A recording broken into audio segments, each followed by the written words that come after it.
Olá, boa noite. Veja no Brasil TV. A Polícia Federal faz uma operação para combater fraudes no benefício de prestação continuada destinado a idosos. O prejuízo pode ser milionário. O rio Tietê vira um tapete verde no interior de São Paulo. As plantas aquáticas encobrem o leito do rio. Pescadores encontram os corpos de 2 pessoas desaparecidas no naufrágio de um barco na Baía de Todos os Santos. E ainda a programação do Carnaval de Olinda. A expectativa é de que 4 milhões de pessoas passem pela cidade durante a festa. Terça-feira, dia 23 de janeiro, agora no Brasil TV.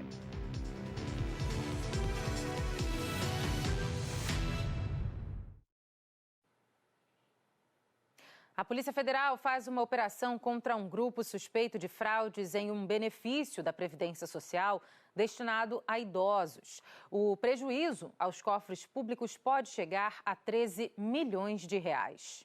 Os agentes da Polícia Federal cumprem 5 mandados de prisão preventiva e 15 mandados de busca e apreensão no Distrito Federal, Piauí e Goiás. De acordo com as investigações, a organização criminosa atuava desde 2012, criando CPFs falsos para ter acesso ao BPC, o Benefício de Prestação Continuada, que garante um salário mínimo por mês ao idoso com idade igual ou superior a 65 anos e com renda familiar por pessoa igual ou inferior a 1/4 do salário mínimo. A Polícia Federal constatou a criação de 268 CPFs falsos de indivíduos com mais de 65 anos e os criminosos conseguiram 208 benefícios usando esses documentos falsos. Ainda segundo a PF, a quadrilha causou 13 milhões de reais de prejuízos aos cofres públicos. A Polícia Federal pediu e a Justiça determinou o cancelamento de 151 benefícios ainda ativos, que geravam prejuízo anual de cerca de 3 milhões de reais, e o bloqueio de imóveis, veículos e contas bancárias. A ordem judicial prevê ainda o cancelamento dos CPFs falsos. A Polícia Federal afirmou que os agentes ainda estão na rua, cumprindo os mandados. Cláudia Bontempo para o Brasil TV. Outra ação da Polícia Federal hoje foi de combate ao tráfico de maconha entre o Paraguai e o Brasil. De acordo com as investigações, o grupo criminoso enviava a droga por Mato Grosso do Sul até São Paulo. A Operação Carabina cumpriu 3 mandados de busca e apreensão e 2 de prisão preventiva nas cidades de Ponta Porã, aqui em Mato Grosso do Sul, e também em Diadema e em São Paulo. A operação começou depois da prisão de 2 homens no ano passado aqui em Dourados. Eles transportavam 1,5 toneladas de maconha em meio a caixas de suco e frutas. Além disso, um deles usava documentos falsos. O crime foi investigado e, com isso, a polícia chegou a outros integrantes do esquema responsáveis por comprar, receber e fazer toda a logística para o tráfico de drogas. A primeira vara criminal aqui em Dourados determinou, então, a quebra de sigilo bancário e expediu os mandados de busca e apreensão em 3 residências e a prisão preventiva de 2 investigados. Agora, os investigados responderão pelos crimes de tráfico de drogas e associação ao tráfico. De Dourados, Ana Paula Amaral para o Brasil TV. 20 suspeitos foram presos numa operação da Polícia Rodoviária Federal e da Polícia Civil de Goiás, suspeitos de integrar uma quadrilha que roubava carros em São Paulo e vendia as peças em Goiás. Os policiais quase somem no meio de pilhas e mais pilhas de carros amontoados. 28 empresas foram alvo da operação. Algumas delas revendiam peças usadas de carros na Vila Canaã, em Goiânia. Ao mesmo tempo, policiais civis e rodoviários federais cumpriam mais de 100 mandados judiciais em outras cidades goianas, no Rio de Janeiro, São Paulo e no Distrito Federal. 20 suspeitos foram presos temporariamente até agora. Entre os presos estão donos de lojas de peças de veículos, de empresas de fachadas, caminhoneiros e assaltantes que agiam no Rio de Janeiro e em São Paulo sob encomenda do grupo criminoso. Nós vamos oficiar o Detran porque existe um credenciamento. Além disso, existe um trabalho em parceria com a Secretaria de Economia. Então, a Secretaria de Economia vai ficar a par de tudo que está sendo feito. Em um dos caminhões, inclusive, ela autuou mercadorias que eram desacobertadas de nota fiscal, porque esta é uma característica do grupo criminoso, o uso de notas fiscais de empresas noteiras para revestir de legalidade aquele transporte de mercadorias que, em tese, eles dizem que são sucatas, mas que, em meio a uma ou outra sucata, estão todos os carros roubados. Em um ano de investigação, os policiais identificaram pelo menos 50 carros roubados ou furtados pela organização criminosa. Pelo menos 17 carros de uso pessoal dos investigados foram apreendidos. Outros 8 foram encontrados já prontos para ser desmanchados. Mas a maioria chegava já desmontada aqui em Goiás. E foi isso que levantou suspeita da PRF. Tudo começou com a abordagem em Morrinhos, onde a PRF, através do trabalho de inteligência, monitorando os caminhões que passam, identificou veículos que transportavam peças roubadas, furtadas de veículos, de outros veículos que eram roubados no eixo Rio-São Paulo. Os veículos eram roubados, desmontados em São Paulo para dificultar a fiscalização e trazidos para Goiânia dentro de caminhões para venda em lojas de peças. Este caminhão foi monitorado descarregando partes de carros em uma das lojas investigadas. Em um ano, segundo a polícia, esse mesmo caminhão fez 64 viagens transportando peças de carros roubados. A polícia lembra que peças de carros sucateados podem ser comercializadas, desde que tenham autorização do Detran de cada estado e a comprovação de origem. Eles têm que ter um controle, as peças que eles revendem, oriundas de veículos legais que foram desmontados, eles têm que ser etiquetados com um adesivo que é controlado pelo Detran. Então, esses são alguns cuidados que a população deve ter ao resolver, quando resolvem comprar peças usadas. Em Cuiabá, a Polícia Civil cumpre mandados numa operação contra o golpe do falso perfil em redes sociais. O Natan Goulart tem as informações. Olá a todos. A Polícia Civil de São Paulo realizou na manhã de hoje uma operação com o apoio da Polícia Civil daqui de Mato Grosso contra um grupo que estava praticando crime de estelionato através do esquema do falso perfil em rede social. 6 mandados de busca e apreensão e prisão preventiva foram cumpridos aqui na Grande Cuiabá e em uma cidade do interior do estado. As investigações começaram em julho do ano passado, depois que uma idosa de 70 anos, moradora do interior de São Paulo, foi vítima dos criminosos que aplicavam os golpes daqui de Mato Grosso. Agora, com o principal líder do esquema detido pela polícia, a investigação busca identificar se outras pessoas estavam envolvidas e se mais pessoas também foram vítimas dos criminosos. Agora olha essa história. Na Baixada Fluminense, policiais civis fecharam uma fábrica clandestina de distintivos em Nova Iguaçu. A operação foi feita por agentes da Delegacia de Proteção ao Meio Ambiente, que apreenderam 24 formas de distintivos de várias forças policiais do país. A delegacia agora investiga quem encomendava os distintivos. Ninguém foi preso. Um motorista de ônibus foi assassinado ontem à noite durante um assalto a um ônibus em São Luís. Por causa do crime, os rodoviários retiraram os ônibus das ruas ontem mesmo, logo depois do ocorrido. Por volta das 7 da manhã, motoristas do transporte público paralisaram as atividades aqui na capital e também na região metropolitana em protesto pela morte do motorista Francisco Silva, de 48 anos de idade, que foi assassinado depois de um assalto aqui em São Luís. O assalto aconteceu na noite de ontem, por volta de 8 horas. Inclusive, ontem à noite, os motoristas também recolheram o transporte público mais cedo, também em protesto. E hoje, desde as primeiras horas do dia, segue esse manifesto acontecendo acontecendo nas principais avenidas aqui da capital São Luís. Aqui, nessa região onde a gente está, é o centro da cidade, por onde passa a maioria dos transportes coletivos da cidade de São Luís, causando muito transtorno também para os usuários do transporte público. Muitos deles tiveram que descer e ir a pé para o seu trabalho ou tentar voltar para casa. A Secretaria de Segurança Pública confirmou que está investigando o caso. Até o momento, ninguém foi preso. Foram pelo menos 3 assaltantes envolvidos nesse caso. Outros 2 assaltos, na verdade um assalto e uma tentativa de assalto, também foram registrados ontem à noite aqui na região metropolitana de São Luís. Pelo menos 10 pessoas, assaltantes, estavam envolvidos nesses crimes. Até o momento, confirmado pela Secretaria de Segurança, apenas 3 deles estão presos de fato. Nenhum desses presos tem envolvimento com a morte do motorista Francisco. O sindicato que representa a categoria dos motoristas disse que só deve paralisar, só deve retomar com o serviço aqui na capital São Luís, depois que tiver uma resposta da Secretaria de Segurança Pública com relação à morte desse trabalhador, um motorista de ônibus, portanto, morto. Essa é uma reclamação também dos usuários do transporte público, da falta de segurança nesses coletivos e também nas paradas de ônibus. Uma manhã, um dia bem difícil hoje para quem depende do transporte público aqui no Maranhão. Nice Ribeiro para o Brasil TV.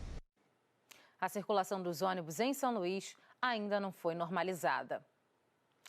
Agentes da Prefeitura do Rio fizeram uma operação hoje cedo contra taxistas que fazem a cobrança de corridas no tiro, ou seja, cobrando um valor pré-estabelecido sem usar o taxímetro. Foi na região do Aeroporto do Galeão.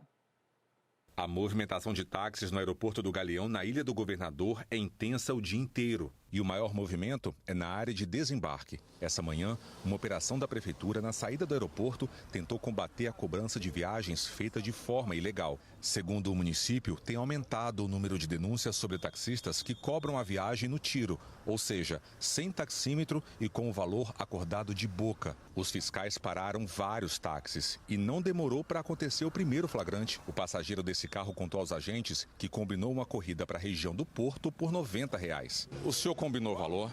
Não combinei. Eu falei com ele que mais ou menos daria R$90. Esse horário tem trânsito. Daqui para onde nós estamos indo, é mais ou menos o que dá. Eu liguei o relógio e estou com o relógio ali funcionando. O senhor iria cobrar para ele R$90 ou o valor do taxímetro? Eu não ia ligar o relógio. Para que eu vou cobrar e vou ligar o relógio ao mesmo tempo? A equipe vai conversar com o motorista, eu ou outro membro da nossa equipe vai conversar com o passageiro e nisso o passageiro sempre fala a realidade, porque ele acha que isso seria correto, né? Ainda mais o pessoal de fora. Esse outro táxi transportava uma família. A viagem era para Búzios e o combinado entre os passageiros e o taxista foi pagar R$600. Os agentes da prefeitura também estão checando a documentação dos motoristas e também dos táxis. Esse aqui, olha só, acabou de ser lacrado porque está com a vistoria atrasada e a apólice do seguro também atrasada. Lacrado nesse momento pelos agentes da prefeitura. Outros veículos de passageiros também foram abordados. Essa van levava pessoas para a Zona Sul. Estava sem identificação da empresa e com a vistoria atrasada. Acabou apreendida. A prefeitura diz que o foco das operações são as regiões de grande movimento, principalmente de turistas, como os próprios aeroportos, a rodoviária e as casas de espetáculo. Com a chegada do carnaval, a região da Sapucaí também vai receber reforço. O rio Tietê virou um tapete verde no interior de São Paulo. As plantas aquáticas que se reproduzem rapidamente encobriram o leito do rio. E isso pode ser um sinal de problema ambiental. Moradores e pescadores de Novo Horizonte enviaram vídeos que mostram a cor verde da água. Em outra imagem é possível ver peixes mortos na beira do rio.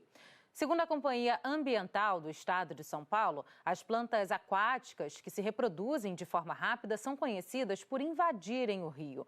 Entre elas, os aguapés, que afetam o oxigênio e criam condições não adequadas para os peixes, o que pode causar a mortandade. A proliferação intensa dificulta também a navegação. Ainda segundo a CETESB, a Agência Ambiental de São José do Rio Preto esteve no manancial, constatou a presença das algas, mas não encontrou peixes mortos. Subiu para 8 o número de mortos no acidente com um barco que virou na Baía de Todos os Santos, na região metropolitana de Salvador, no domingo à noite. As equipes da Marinha e do Corpo de Bombeiros retomaram as buscas logo cedo e foram alertadas por seu Edson, pescador, que havia o corpo de uma criança no mar. Nunca foi acontecer isso aqui em Madre de Deus. Pela primeira vez, eu tenho aqui 70 anos que moro aqui, nunca vi uma tragédia dessa. No local indicado, perto da ilha de Maria Guarda, as equipes encontraram o corpo de Alice Maria dos Santos, de 6 anos. Em seguida, os bombeiros resgataram o corpo de um primo de Alice, Vandson Queiroz, de 42 anos. Segundo parentes, eram as vítimas que faltavam ser encontradas. Mas as buscas continuam porque não se sabe exatamente quantas pessoas estavam na embarcação. Até o momento a gente não tem informações de outras pessoas que estariam desaparecidas. Então, pela nossa experiência, a tendência é que não tenha mais ninguém. Mas como a gente não tem certeza, as buscas continuam sim, com menos intensidade, mas continuam. O barco virou no domingo por volta das 10 da noite, quando seguia da ilha de Maria Guarda para Madre de Deus, um trajeto de cerca de 2 quilômetros. Sobreviventes contaram que houve uma briga a bordo e várias pessoas foram para um lado do barco, que acabou virando. 5 vítimas foram encontradas logo após o acidente. Ontem foram enterrados os corpos de Caroline Barbosa de Souza, de 17 anos, Flaviane Jesus Santos, de 29, e o filho dela, Jonathan Miguel, de 7. Hoje serão enterradas outras 2 vítimas da tragédia. Algumas moram na mesma rua em Madre de Deus. Todas a gente conhecia e eu não consigo dormir desde o dia, porque os gritos, os pedidos de socorro não saem da minha cabeça. Mas o sentimento é de que, no primeiro momento, a gente fica com a sensação de que poderia ter feito mais, né? Porque a gente não queria que tivesse óbito, mas era uma coisa que seria inevitável. E hoje é um sentimento de gratidão pelas pessoas que estão vivas, né? A polícia já ouviu sobreviventes e donos de embarcações que salvaram várias pessoas no inquérito que apura as causas e as circunstâncias do acidente. O piloto e dono do barco ainda não foi ouvido. Ele perdeu uma filha e um neto no naufrágio. Segundo a Marinha, a embarcação dele não tem autorização para fazer transporte comercial de passageiros. A licença é apenas para recreação. Os policiais receberam denúncias de que as pessoas pagaram para fazer a viagem. Houve essas informações, né, que as pessoas estavam pagando uma quantia de R$10 de forma clandestina para fazer o transporte ilegal. Estamos aqui coletando as provas necessárias para a conclusão mais breve possível do inquérito. Bauru, no interior de São Paulo, vai monitorar bem de perto o mosquito transmissor da dengue. Para isso, 580 armadilhas foram instaladas em vários pontos da cidade. Este trabalho aponta semanalmente os índices de infestação e as áreas com mais riscos. A visita nas casas continua. Esse é um trabalho que a maioria da população já está acostumada quando se fala no combate à dengue. Mas em algumas casas de Bauru tem novidade: uma armadilha no quintal. A ideia é pegar de surpresa justamente o vilão dessa história, o Aedes aegypti. A armadilha funciona assim: nesse recipiente tem água parada para atrair a fêmea a depositar os ovos. O pessoal coloca ainda esse óleo que exala feromônio, o que ajuda a atrair o mosquito. Uma vez que ele entra, o inseto fica preso nessa parede adesivada. Nas casas que tem armadilha, os agentes passam uma vez por semana para fazer a checagem, pegar o mosquito, caso tenha sido capturado, e fazer a limpeza. Essa armadilha fica na casa do Juvenal. Para mim não atrapalha nada. Eu sempre levanto cedo, né? Minha mulher trabalha na escola e eu já levanto cedo para cuidar das plantas, né? E aí eu procuro manter tudo bem organizado para não deixar água empoçada, não deixar juntar mosquito. Hoje, Bauru tem 580 armadilhas espalhadas por toda a cidade. A instalação ocorreu durante todo o ano passado e agora é feito monitoramento semanal com 14 agentes. Além das casas, o pessoal da vigilância implantou essas armadilhas em outros locais, como em lojas do comércio e também em escolas, como aqui na MF Valdomiro Fantini, no Parque Santa Cândida. Nesse local, o monitoramento se faz ainda mais importante pela alta circulação de pessoas, principalmente as crianças. Por agora, a criançada está de férias, mas o trabalho da vigilância continua. Os mosquitos capturados são enviados para um laboratório. No laboratório é feito o sequenciamento genético dele, e ali você consegue identificar, inclusive, se tem a circulação de algum vírus, se ele picou alguém que estava doente, ele já está com a doença também. Então a gente consegue identificar dengue 1, 2, 3 e 4, zika e chikungunya também. Este trabalho permitiu mostrar, por exemplo, que apenas a dengue tipo 1 circulou por Bauru em 2023. O monitoramento ainda permite orientar os trabalhos da vigilância. 4 vezes no ano a gente faz coleta em 8 mil residências mais ou menos. Só que isso é a cada 4 meses. Então assim, a gente tem uma impressão de como está a infestação, mas não como a gente tem com essa armadilha, porque toda semana eu tenho resultado da cidade toda, eu sei aonde tem infestação e aonde não tem. A seguir, hotéis de Aracaju na expectativa para o movimento durante o carnaval. Não saia daí.